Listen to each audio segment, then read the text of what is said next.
Habari, mimi ni Merinel, mwenyeji wako kwenye channel hii ya YouTube.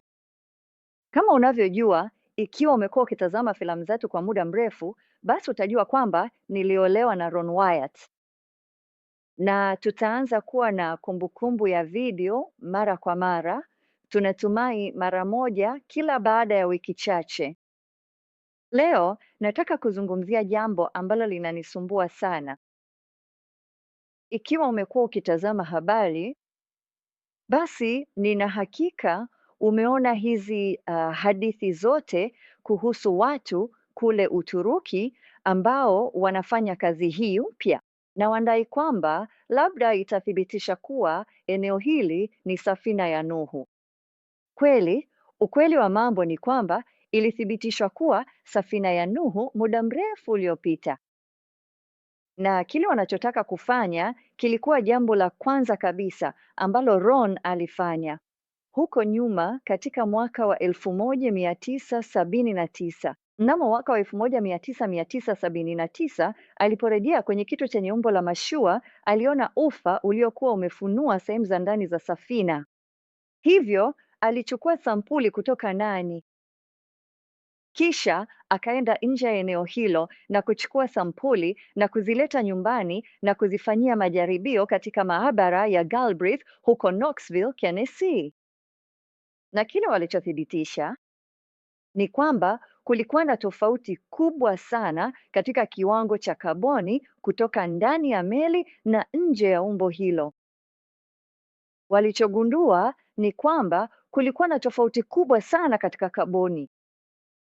Hii ilifanyika mnamo mwaka wa 1979. Ilifanyika tena mnamo mwaka wa 1984, na bado kuna watu wanaosema, oh, tuna habari hii mpya na ya kusisimua.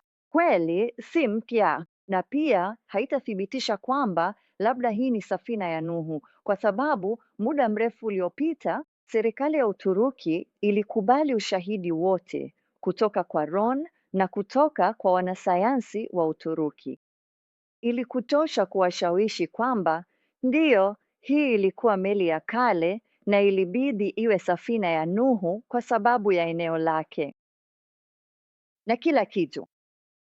Kwa hivyo, nataka uwe mwangalifu na kile unachotazama, kile unachosikiliza, na haswa ikiwa watu wanakuomba pesa au kitu chochote kama hicho, kwa sababu kazi hii yote imeshafanyika.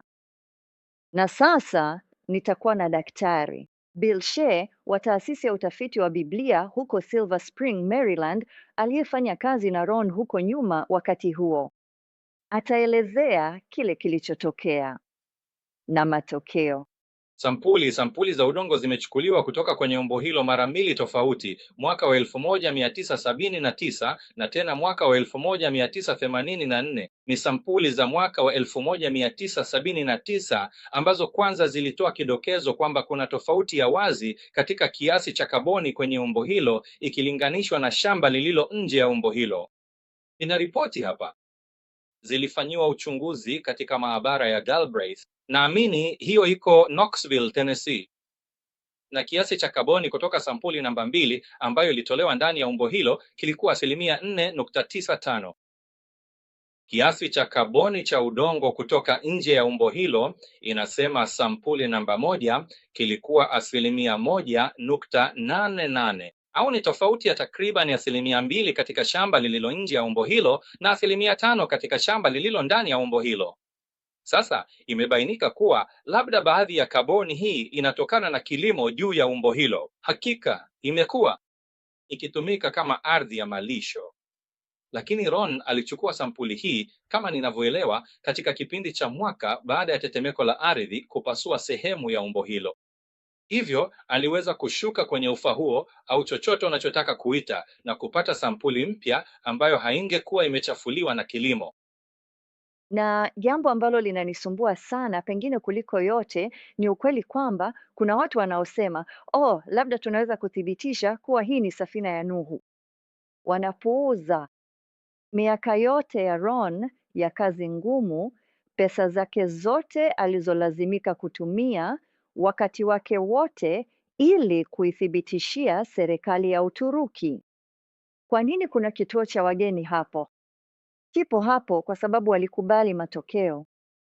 Hivyo, nataka tu mjue kuwa kazi hii yote tayari imeshafanyika na tayari imewathibitishia Waturuki kuwa hii ni safina ya Nuhu.